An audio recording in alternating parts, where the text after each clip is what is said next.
इस वीडियो में मैं आपको बताऊंगा कि अशुभ शनि के क्या लक्षण होते हैं। अगर आपको जन्म कुंडली देखनी आती है तो आप कैसे जान सकते हैं कि आपका शनि कैसा है, और अगर आपको जन्म कुंडली देखनी नहीं भी आती है तब भी आप कैसे जान सकते हैं कि आपको आपका शनि कैसा रिजल्ट दे रहा है।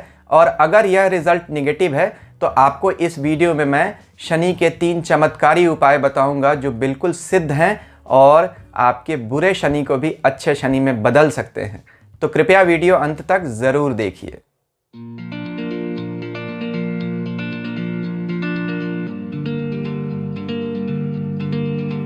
ओम नमः शिवाय। मैं अंशुमान आपका स्वागत करता हूं। तो आज के हमारे ग्रह हैं शनि ग्रह, जिनका हम समझेंगे कि हमारी ज़िंदगी में वह क्या प्रभाव डालते हैं और अगर कुछ प्रभाव निगेटिव है तो उसे हम कैसे बच सकते हैं। संस्कृत भाषा में हर शब्द की एक व्युत्पत्ति होती है जिसे हम डेरिवेटिव कहते हैं। तो शनि और ग्रह, इन दोनों शब्दों का मतलब क्या है? ग्रह ग्रहण से बना है, यानी जो हमें पकड़ता है उसे हम ग्रह कहते हैं। और शनि, शनये क्रमति सह शनैः चरति इति, यह 2 शब्द से शनि वर्ड बना हुआ है, यानी जो धीरे धीरे चलता है। तो शनि ग्रह जो धीरे धीरे चलते हुए हमें पकड़ लेता है उसे हम शनि कहते हैं। इस वीडियो में हम यही समझेंगे कि जब शनि हमें पकड़ते हैं तो वह हम पर क्या प्रभाव डालते हैं, हम कैसे समझें कि हम शनि के प्रभाव में हैं और क्या उपाय करें। देखिए, अगर किसी की शादी नहीं हो रही है या शादी में समस्याएं आ रही हैं, शादीशुदा वैवाहिक जीवन में किसी को भी नौकरी नहीं मिल रही या मिल के छूट जाती है, किसी के भी घर ज़मीन मकान नहीं बन रहा है या उसके विवाद बार बार उठकर खड़े हो जाते हैं, यह कुछ ऐसे लक्षण हैं जो यह बताते हैं कि आपकी कुंडली में आपके शनि अच्छे नहीं हैं। इसके लिए आपको कुंडली देखने की भी आवश्यकता नहीं है। यह समस्याएं आई यानी शनि खराब हैं। तो इस वीडियो में यही जानेंगे कि इसके अलावा और कौन कौन सी समस्याएं हमें बताती हैं कि हमारे शनि अच्छे नहीं हैं और हम फिर क्या उपाय करके उन्हें अच्छा करें। इस टॉपिक पर आगे बढ़ने से पहले ज़रूर एक खुशखबरी मैं आप लोगों के साथ शेयर करना चाहूँगा। जैसा कि आपने यह थोड़े दिन पहले देखा होगा और मैं दोबारा दिखाता हूँ, हमारे चैनल के 1 लाख मेंबर्स या सब्सक्राइबर्स पूरे हो चुके हैं। और इस खुशी में या इस उपलब्धि पर यह बटन आप ही लोगों को समर्पित है, जिन लोगों की वजह से इतने सारे सब्सक्राइबर जुड़े और यह चैनल थोड़े ही समय में इस उपलब्धि तक पहुंच सका। इसके लिए आप सब लोगों को धन्यवाद। बहुत सारे मेरे सब्सक्राइबर्स ने मुझसे यह सवाल पूछा कि आप कुछ अपने विषय में बताइए। बहुत पहले से मुझे कहा, हालांकि मैं यह मानता हूँ कि विषय हमेशा व्यक्ति से बड़ा होता है और मुझे अपने बारे में कुछ कहने की आवश्यकता नहीं है, लेकिन फिर भी यह सवाल चूँकि बहुत ज़्यादा आया है तो मैं 2 शब्दों में ही बताना चाहूँगा। ज़्यादा अपने विषय में चर्चा करना ठीक नहीं है। 2 शब्दों में अपने बारे में बस बता देता हूँ। जिन लोगों को यह नहीं सुनना है और इस वीडियो के टॉपिक शनिदेव के बारे में ही सुनना है, आगे आप वीडियो स्किप करके बढ़ जाइए और सिर्फ वही सुनिए। मेरे बारे में सुनने की वैसे भी कुछ खास आवश्यकता है नहीं। लेकिन जिन लोगों के अनुरोध को मैं बार बार अभी तक नज़रअंदाज कर रहा था, मैं सिर्फ एक बार आज बोल दूंगा, इसके बाद कभी अपने बारे में बोलूँगा नहीं। तो मेरी कोई भी कहानी मैं सिर्फ अपने गुरुओं के माध्यम से ही कहना चाहूँगा, क्योंकि मैं आज तक जो भी बन पाया हूँ अपने गुरुजनों के कारण ही बन पाया हूँ। मेरी सबसे पहली गुरु मेरी माँ थी, शिक्षिका थी, साहित्य की सेविका थी, शास्त्रीय गायिका थी और जगदम्बा के विशिष्ट उपासिका थी। वही मेरी म्यूज़िक की पहली टीचर भी थी। अभी भी मैं संगीत सीखता हूँ और मेरे गुरुजी श्री सुंदरलाल गंधर्व जी हैं जो बनारस घराने से हैं। तो संगीत में मेरा घराना किराना घराना और बनारस घराना है। दूसरा जो मेरे जीवन का जो प्यार है या जो उपलब्धि है वह मैं यही कहूँगा कि मेरे जो एरोनॉटिकल इंजीनियरिंग में मेरे गुरुजी थे जिन्होंने मुझे फ़्लाइट थ्योरी सिखाई। आज भी डॉक्टर पांडे, आप अगर कभी सुन रहे हो तो यह सर आपके लिए समर्पित है। जहाज़ों से जो मुझे प्यार हुआ, जो आपने मुझे फ़्लाइट थ्योरी सिखाई और उसके कारण मैं जो भी कुछ अपनी ज़िंदगी में बन सका वह आपको ही समर्पित है। और जो बहुत सारी एयरलाइंस में मैंने एज सीनियर फ़्लाइट इंजीनियर काम किया और कर रहा हूँ, तो ये मेरे गुरुदेव की ही बदौलत है। पिताजी का भी नाम न लूँ तो पूरी नहीं होगी कहानी। पिताजी मेरे साहित्य के ही शिक्षक थे, इतिहास के शिक्षक थे और अच्छे साहित्यकार थे। तो अपने माता और पिता से मुझे संगीत और साहित्य विरासत में मिला। इसके बाद मैं अपने ज्योतिष के गुरु का नाम ज़रूर लेना चाहूँगा। ज्योतिष के मेरे 2 गुरु थे, एक मेरे कुलगुरु जो हमारे परिवार के कुलगुरु थे और ब्रह्मा के ही समान थे। उनकी बात कही हुई ब्रह्मा की लकीर थी, तो उनकी वजह से मुझे ज्योतिष में इंटरेस्ट आया और मेरे पहले गुरु भी वही थे।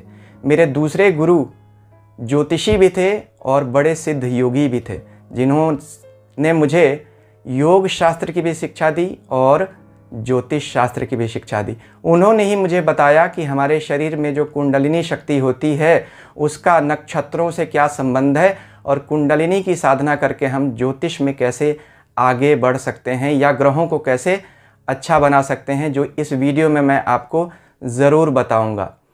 इसके अलावा समय समय पर मुझे बहुत सारे गुरु मिलते रहे, उन सब का धन्यवाद। बहुत लोगों से सीखने को बहुत कुछ मिलता है। मेरे सब्सक्राइबर्स भी बहुत बार मुझे अच्छे अच्छे प्रश्न पूछते हैं और अपने सुझाव देते हैं, उनसे भी मैं सीखता हूँ। तो आप सभी मेरे गुरु हैं। मैं जो कुछ भी हूँ सिर्फ अपने गुरुओं की बदौलत हूँ, नहीं तो मेरे अंदर कुछ ऐसी विशेषता नहीं है। अंत में अपने पूरे परिवार का मैं ज़रूर धन्यवाद देना चाहूँगा, जिनके सपोर्ट की बदौलत ही मैं यहाँ तक पहुँचा हूँ। तो बस इतना ही मेरे बारे में, इससे अधिक बोलने की कोई आवश्यकता नहीं है। आगे बढ़ते हैं और शनिदेव के बारे में ही जानते हैं। तो देखिए, शनि के बारे में कोई भी बात पूरी नहीं हो सकती अगर हम शनि के स्वरूप को नहीं समझें। शनि एक ऐसे ग्रह हैं जो धीरे धीरे चलते हैं और ज्योतिष में बृहस्पति और शनि 2 सबसे बड़े ग्रह कहे गए। इनमें भी अगर शनि देव की बात करें तो देखिए, काल पुरुष कुंडली में शनि 10वें और 11वें भाव के स्वामी माने जाते हैं, यानी 10वां भाव कर्म का भाव और 11वां भाव आय का भाव। साथ ही शनि 6, 8, 12, 10 इन भावों के कारक भी हैं, यानी नौकरी, चाकरी, व्यापार, बिजनेस, स्वास्थ्य। इसके साथ साथ शनि की 2 राशियां मकर और कुंभ और 3 दृष्टियां, तीसरी, 7वीं, 10वीं दृष्टि भी है। 2 विशेष अधिकार भी शनि को दिए गए लोगों के ऊपर, 7.5 और ढैया। इतनी ज़्यादा अधिकार तो बृहस्पति महाराज को ही मिले हैं शनि के अलावा ज्योतिष में, उसमें भी उनके पास 7.5 व ढैया नहीं है। तो देखा जाए तो शनि जितना हमारे ऊपर प्रभाव डालते हैं उतना दूसरा कोई ग्रह नहीं डाल सकता। कारण ही है कि किसी न किसी को कभी न कभी शनि की कुछ न कुछ दशा प्रतिदिन ज़रूर चल रही है, चाहे वह दशा हो, गोचर हो, महादशा, अंतरदशा, ढैया, 7.5, कुछ न कुछ रूप में शनि आपको प्रतिदिन प्रभावित कर रहे हैं। इसीलिए शनि को सबसे बड़ा ग्रह भी कहा जा सकता है ज्योतिष का, बृहस्पति के अलावा। बृहस्पति में थोड़ी दया करुणा है, लेकिन शनि न्यायाधीश हैं। तो अगर आपने जैसा किया है वैसा परिणाम आपको शनि ज़रूर देंगे, इसलिए शनि में कठोरता भी कही गई। अब आप देखिए कि शनि प्रभावित व्यक्ति तो हर स्तर पर जीवन में मिलते हैं और समाज में, मजदूर से लेकर मिल मालिक तक और नौकर से लेकर राजनेता तक, हर व्यक्ति शनि से कहीं ना कहीं प्रभावित है। तो हम कैसे समझें कि हमारा शनि कैसा है, क्योंकि प्रभावित तो वह सबको कर रहा है। इसके लिए आपको यह समझना पड़ेगा कि आपकी कुंडली में शनि किस स्तर पर काम कर रहा है, यानी किस लेवल पे है। अगर शनि नीच का होगा और उसका नीच भंग नहीं हुआ तो जाहिर सी बात है आपको काम में बहुत तकलीफ होगी, यानी आपका शनि अच्छा नहीं है। वहीं अगर मान लो तुला राशि में है और किसी बुरे प्रभाव में नहीं है तो आपको बहुत अच्छा है। शनि जिसका अच्छा होता है वैसे लोगों की जनता पर पकड़ होती है, इसीलिए शनि को नेता कहा गया, शनि को प्रजातंत्र में राजा भी कहा गया। बड़े बड़े नेताओं की कुंडली में शनि अच्छा ज़रूर होता है राहु के साथ। यह कुछ बातें हैं जिनका हमें ध्यान विशेष रखना ज़रूरी है। अब देखिए, किसी भी कुंडली में कभी भी दूसरा घर जो होता है, किसी भी घर से दूसरा घर, वह उसका लाभ स्थान कहा जाता है। इसीलिए तो कुंडली का दूसरा घर लाभ स्थान है। अब देखिए, 9वां घर भाग्य है कुंडली में, 10वां घर क्या हो गया, भाग्य का लाभ। भाग्य का लाभ क्या है, कर्म। इसीलिए 9वें घर को बृहस्पति को अधिकार दिया गया, वहाँ धनु राशि आती है और 10वें भाव में मकर राशि आती है। तो भाग्य का लाभ कर्म और कर्म का लाभ क्या होगा? 10वें भाव का लाभ भाव क्या हुआ? 11वां भाव धन। यानी जब आपका भाग्य अच्छा होगा तभी आपको कर्म मिलेगा, और जब आपका कर्म अच्छा होगा तभी आपका लाभ होगा आपको, यानी तभी आपको धन मिलेगा। और अगर आपका धन अच्छा है, अच्छे माध्यम से आया है, तभी वह अच्छे माध्यम में व्यय भी होगा। यानी 11वें भाव से दूसरा भाव क्या है? व्यय भाव है।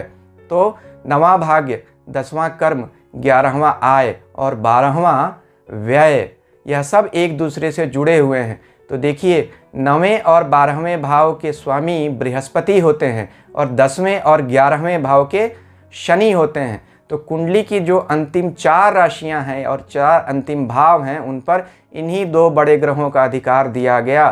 तो भाग्य के देवता भी कहे जा सकते हैं शनिदेव। शनिदेव हमें वह सब कुछ देते हैं या हमसे वो सब कुछ ले सकते हैं जो हमारे भाग्य में हम पिछले जन्मों से जो कर्म करके आए हैं, जो हमारा भाग्य बनता है वही हमारा कर्म भी बनता है। अब देखते हैं कि शनि किस स्तर पर हमारी कुंडली में ऑपरेट हो रहे हैं और हमें कैसे पता चले कि हमारे शनि कैसे हैं। तो आप यह देखिए, ज्योतिष में शनि को दुख पर अधिकार दिया गया। महर्षि पराशर कहते हैं शनि दुख का कारक है। यानी दुख कैसे आएगा? दुख आएगा जब आपके पास धन कम होगा और आपका स्वास्थ्य खराब हो जाएगा, तभी तो दुख आएगा। यानी अगर कुंडली में शनि अच्छे हैं तो आपको पैसे की कभी कमी नहीं होगी और आपकी सेहत हमेशा अच्छी रहेगी। इसका उल्टा भी सच है। अगर आपकी कुंडली में शनि बुरे हैं तो आपको हमेशा पैसे की तंगी रहेगी। पैसे की तंगी होने के बहुत सारे कारण हो सकते हैं। नौकरी नहीं मिले, व्यापार नहीं चले, स्वास्थ्य खराब होगा, कुछ न कुछ बीमारियां आपको घेरे रहेंगी, चाहे आपको या आपके परिवार वालों को। इसके अलावा हम यह समझते हैं कि और कैसे शनि प्रभावित करते हैं। देखिए धन भी हमें 2 तरीके से मिलता है, एक स्व उपार्जित धन और दूसरा पैतृक धन। स्व उपार्जित यानी सेल्फ से हम जो पैसा कमाते हैं, सेल्फ एफर्ट से, उसको बोलते हैं स्व उपार्जित धन। और पैतृक धन जो हमें विरासत में मिलता है। तो स्व उपार्जित धन को शनि कैसे खराब करते हैं? अगर आपको नौकरी नहीं मिल रही है तो आप यह समझ जाइए कि आपको शनि बुरा रिजल्ट दे रहे हैं। पढ़ाई अच्छी है, आपका बृहस्पति अच्छा हो सकता है, लेकिन शनि अच्छा नहीं है तो नौकरी नहीं मिलेगी। अगर आप व्यापारी हैं तो आपको अच्छे नौकर नहीं मिलेंगे, रिलायबल नौकर नहीं मिलेंगे, बार बार आपकी मशीनरी खराब हो जाएगी, आपके व्यवसाय स्थल पर चोरियां हो जाएंगी। यह सब बुरे शनि के लक्षण हैं। जगह जगह बार बार लाल चींटियां निकलने लगेंगी। यह सब दिखता है कि आपके शनि राहु बुरे हैं। इसके अलावा आप यह देखिए कि पैतृक संपत्ति के अगर विवाद हो गए, भाई से, चाचा से, आपकी विरासत में अगर आपको जो घर, ज़मीन, मकान मिलने वाला है उसमें भी विवाद है, मुकदमे बार बार हो जाते हैं, यह भी शनि के बुरे होने के लक्षण हैं। इसके बाद स्वास्थ्य पर भी शनि का अधिकार है, क्योंकि शनि 6ठे, 8वें और 12वें यानी तीनों जो भाव हमारे स्वास्थ्य को बिगाड़ते हैं उनके कारक कहे गए। तो अगर आपकी कुंडली में शनि बुरे हैं तो आपको स्वास्थ्य की समस्या आएगी।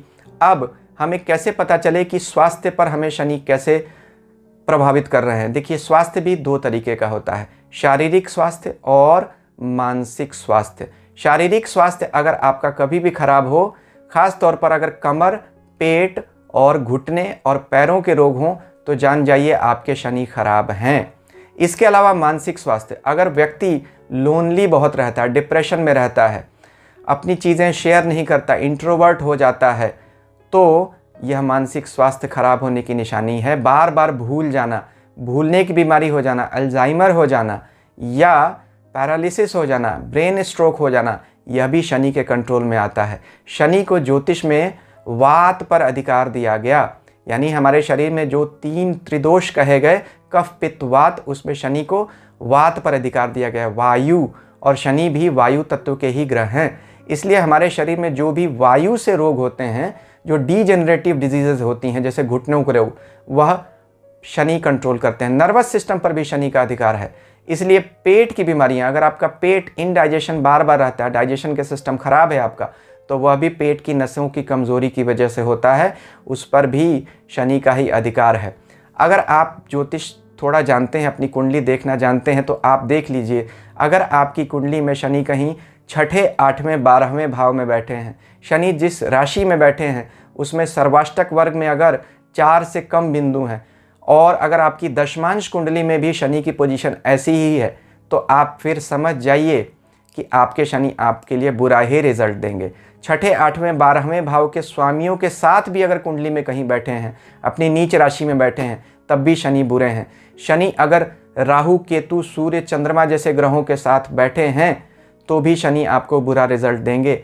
यह सब शनि के बुरे होने की निशानियां हैं। तो इनसे आप यह समझ सकते हैं कि आपके शनि कैसा दे रहे हैं। अगर मंगल के साथ हैं शनि और मंगल, तो जीवन में अस्थिरता रहेगी, दुर्घटना होती रहेगी।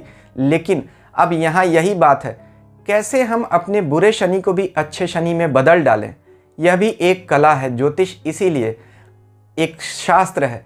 देखिए, जो होना है अगर हमारी ज़िंदगी में वही निश्चित हो जाए कि हमें वही करना है, तो फिर उपायों की या ज्योतिष को समझने की ज़रूरत क्या है। नहीं, ज्योतिष के ज्ञान से हम अपने बुरे ग्रह को भी अच्छे ग्रह में बदल सकते हैं। कैसे? देखिए, शनि जब चंद्रमा के साथ होते हैं तो उसे विष योग कहते हैं। अब इसे संन्यास योग भी कहा गया। ऐसे लोग बहुत अच्छा रिसर्च में जा सकते हैं। शनि मंगल के साथ अगर हों तो व्यक्ति में आपराधिक प्रवृत्तियां होती हैं, एक्सीडेंट्स बार बार होते हैं। लेकिन अगर ऐसे लोग मिलिट्री सर्विसेज में चले जाएं, पुलिस में चले जाएं, इंजीनियरिंग सर्विसेज में चले जाएं, जहां उनको हमेशा आग के साथ खेलना हो, या कुछ प्रोडक्शन की फैक्ट्री में काम करें, तो फिर यही शनि और मंगल का योग आपके लिए अच्छा हो जाएगा। शनि और राहु प्रेत योग कहा गया, साथ में पितृदोष योग भी कहा गया। लेकिन अगर यही आप कुंडलिनी शक्ति का जागरण करें, साधना करें, योग साधना करें, तो यही शनि राहु आपको अच्छा रिजल्ट देंगे। तो कुंडली में एक बात याद रखिए, जो भी ग्रह बुरे हैं उनको आप अच्छा बना सकते हैं अगर आपको यह पता है कि उनसे हमें कैसे रिजल्ट लेना है। जहर सांप का, अगर किसी को सांप ने काट लिया तो वही सांप का जहर उसके काम आता है। तो सांप का जहर भी दुनिया में बुरी चीज़ नहीं है, निर्भर यह करता है कि हम उसे कैसे और कब इस्तेमाल करते हैं। तो अभी मैं आपको शनि के 3 बेहतरीन उपाय बताऊंगा, जिससे आप, अगर शनि आपके बुरे भी हैं, जैसा मैंने आपको वीडियो में बता दिया अभी तक कि कैसे आपको समझ में आ जाए, चाहे आप कुंडली देखना जानते हैं या नहीं भी जानते हैं कि शनि आपके अच्छे हैं या बुरे हैं। अगर अभी तक आपने यह बात समझ ली कि शनि आपको कैसा रिजल्ट दे रहे हैं, तो अब आगे मैं आपको 3 ऐसे चमत्कारी उपाय बताता हूं जिनसे आप अपने शनि को अच्छा बना सकते हैं। अगर आपको मेरा वीडियो पसंद आ रहा है तो कृपया मेरे चैनल को सब्सक्राइब कीजिए, और ऐसे ही वीडियोस आगे देखते रहने के लिए बेल आइकन को ज़रूर दबा दीजिए, ताकि आपको मेरे लेटेस्ट वीडियोस की नोटिफिकेशंस समय पर मिलती रहें। तो जैसा मैंने आपको कहा कि शनि देव के 3 अचूक उपाय मैं आपको बताऊंगा। पहला उपाय है काले घोड़े की नाल। देखिए, यह एक बड़ी ही अद्भुत चीज़ है। मेरे गुरुदेव कहते थे, काले घोड़े की नाल अगर मिल जाए, और वह भी ऐसा काला घोड़ा जो काफ़ी दिनों से जिसने यह नाल पहनी हो, यानी घिसी हुई हो। जैसे आप देखिए, यह नाल पूरी घिसी हुई है, नई नाल नहीं है, पुरानी नाल है। इसके अद्भुत और अचूक प्रयोग मैं आपको बताता हूँ। यह काले घोड़े की नाल आपको कैसे कैसे फ़ायदे दे सकती है। देखिए, सबसे पहले तो आपको किसी घोड़े वाले से यह स्वयं ही खरीदना पड़ेगा। पैसे लेकर जाइए, उसे देकर आइए, जितना पैसा मांगे एक हिसाब से ज़रूर दे दीजिए, उसे खुश कर दीजिएगा सस्ते में, और बार्गेनिंग मत कीजिएगा उससे, तभी यह आपको फ़ायदा देगा। दूसरी बात, अब इसको प्रयोग कैसे करना है। अगर आपके घर में किसी भी तरह का वास्तु दोष है, बार बार घर में चींटियां आ जाती हैं, घर की दीवारों में क्रैक हो जाता है, सीलन आ जाती है, तो यह शनि के बुरे प्रभावों को दिखाता है। आप अपने घर के एंट्रेंस पे इस नाल को ठोक दीजिए कील के सहारे। अगर किसी का दक्षिण दिशा का घर है, यानी दक्षिणामुखी घर है, जिसे वास्तु दोष उत्पन्न करने वाला घर कहा जाता है, उस पर भी यह काले घोड़े की नाल अगर घर के दरवाजे के बाहर रहेगी तो वास्तु दोष नहीं होगा। अगर आपके घर में बार बार लोग बीमार हो जाते हैं और बार बार इलाज कराने के बाद भी सॉल्यूशंस ठीक से नहीं मिलते, तो यह शनि की बड़ी खराबी को दिखाता है।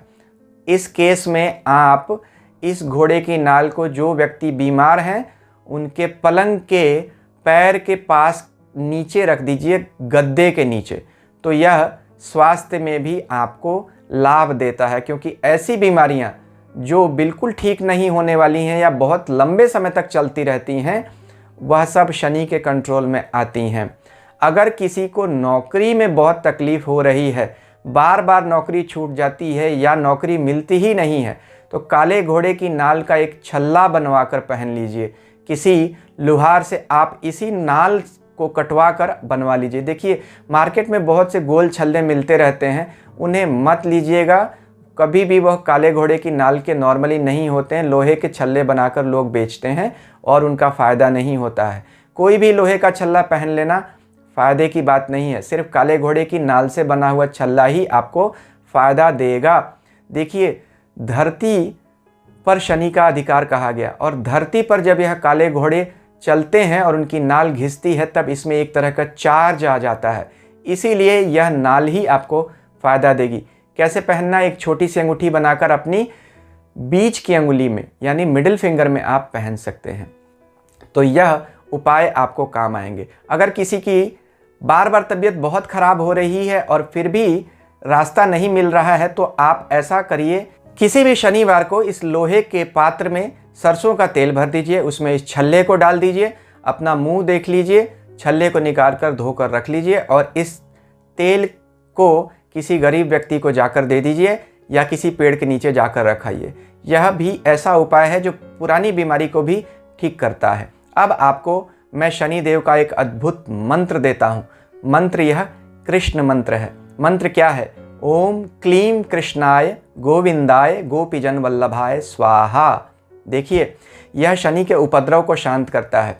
क्लीम बीज मंत्र आकर्षण का मंत्र है। यदि शनि के विच्छेदात्मक प्रभाव की वजह से वैवाहिक संबंध बिगड़ रहा है तो यह मंत्र लाभ देगा। आदर्श रूप में तो यह मंत्र पति और पत्नी दोनों को ही करना चाहिए, लेकिन अगर कोई एक भी करे तब भी बात बन जाएगी। अगर किसी का विवाह नहीं हो रहा है तो भी इस मंत्र को करने से विवाह जल्दी हो जाता है। अगर किसी की साझेदारी बिगड़ रही है, व्यापार में अपने पार्टनर से तनाव है, तब भी यह मंत्र बहुत काम आता है। रोगों पर शनि का अधिकार है और दरिद्रता पर भी, क्योंकि शनि को दुख का कारक कहा गया, तो दुख तो तभी आएगा जब रोग और दरिद्रता आएगी। यह मंत्र रोग मुक्त और दरिद्रता मुक्त कर देता है। सबसे बड़ी खासियत यह है कि इस मंत्र को करने की कोई खास विधि नहीं है। आप उठते बैठते कैसे भी जप कर सकते हैं मानसिक रूप से। इसका कोई एक जगह बैठकर पूजा करने की आवश्यकता नहीं। हाँ, अगर रोज़ आप 108 बार एक माला लेकर जप करें तो और अच्छा है, लेकिन यह मंत्र बड़ा ही अद्भुत मंत्र है। मेरे गुरुदेव ने यह बताया था और बड़ा ही चमत्कारी मंत्र है। देखिए शनिदेव कृष्ण भगवान के बहुत बड़े भक्त हैं, इसलिए कृष्ण मंत्र से बड़ी जल्दी शनि शांत हो जाते हैं।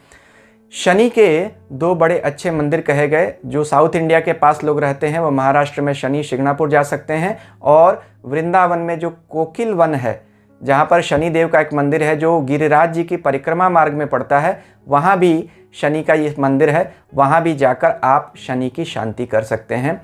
कृष्ण से शनि का बड़ा गहरा संबंध है। देखिए साहित्य में कर्षण धातु से आकर्षण, कृष्ण व कृषि तीनों शब्द बने हैं। कृष्ण का मतलब ही होता है आकर्षण, अट्रैक्ट करना, जो खींचता है। तो खींचता कौन है? जो हमें अपनी तरफ प्रभावित करता है। और कृषि कौन करता है? कृष्ण कृषक हैं। क्या करते हैं कृष्ण? हमारे हृदय में प्रेम के बीज बो देते हैं, इसीलिए वही किसान है। सबसे बड़े किसान भगवान कृष्ण ही हैं।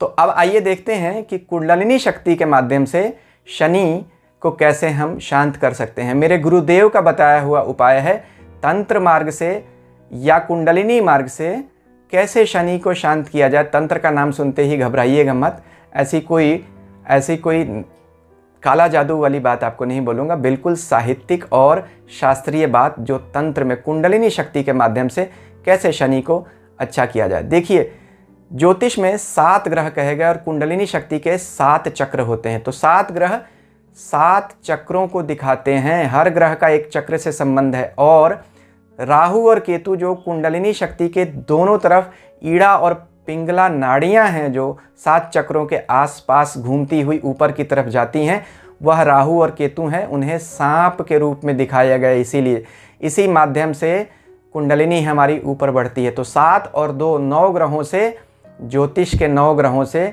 हमारे शरीर में स्थित कुंडलिनी शक्ति का गहरा संबंध है।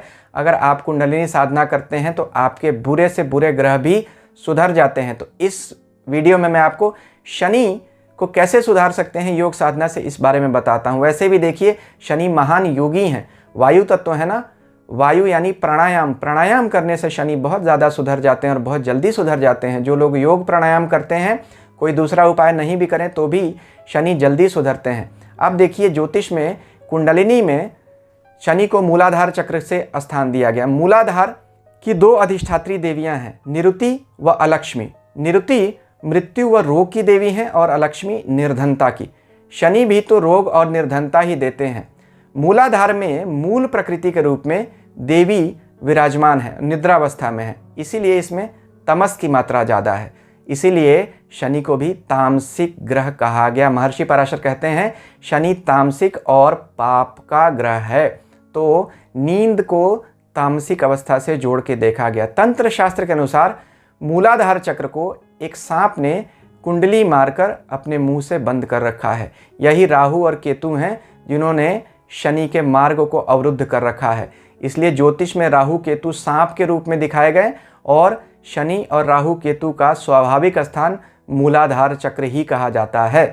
देखिए, मूलाधार चक्र यदि जागृत नहीं होता तो व्यक्ति में मोह, माया, लोभ, लालच आदि गुण भरे होंगे। अगर शनि राहु केतु कुंडली में अच्छे हों तो व्यक्ति में यह अवगुण नियंत्रण में होते हैं। वहीं अगर इसके उल्टा हो, यानी शनि राहु केतु आपकी कुंडली में अच्छे नहीं हो, तो यह जो लालच है, मोह है, यह अवगुण आपके बढ़ जाते हैं।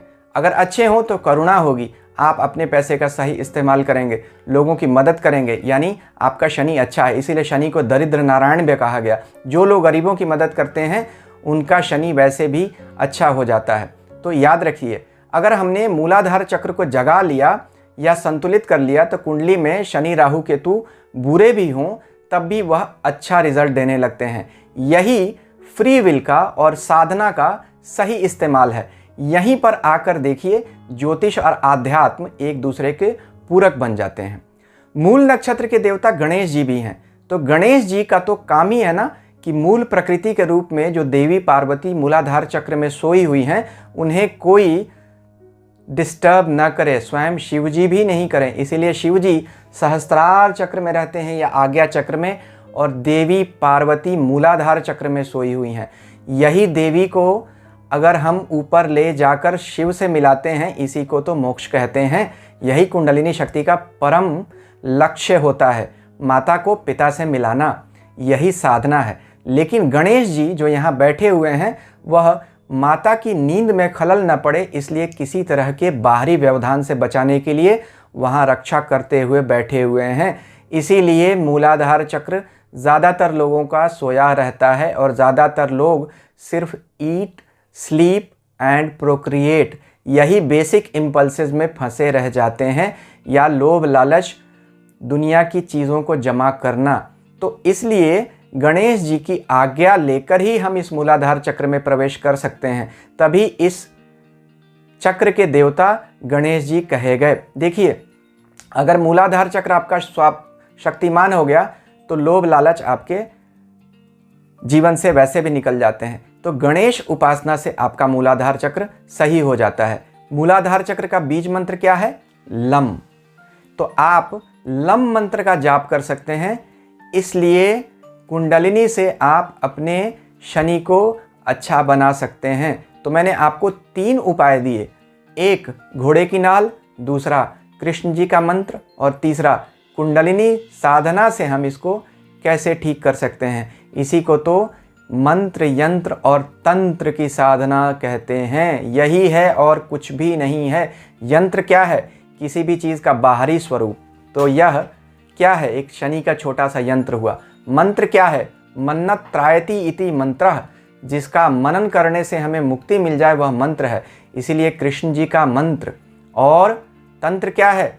कुंडलिनी शक्ति के रूप में आप जब अपने मूलाधार चक्र को बैलेंस कर लेंगे तो आपके शनिदेव सुधर जाएंगे। तो मंत्र, तंत्र और यंत्र के स्तर पर जाकर हम कैसे अपने शनि को ठीक कर सकते हैं, यह इस वीडियो में मैंने आपको बताया। अगर आपको मेरा वीडियो अच्छा लगा तो कृपया मेरे चैनल को ज़रूर सब्सक्राइब कीजिएगा। ईश्वर हम सब का कल्याण करें। अगले वीडियो में फिर किसी ऐसे ही टॉपिक के साथ मिलते हैं। शांति ओम।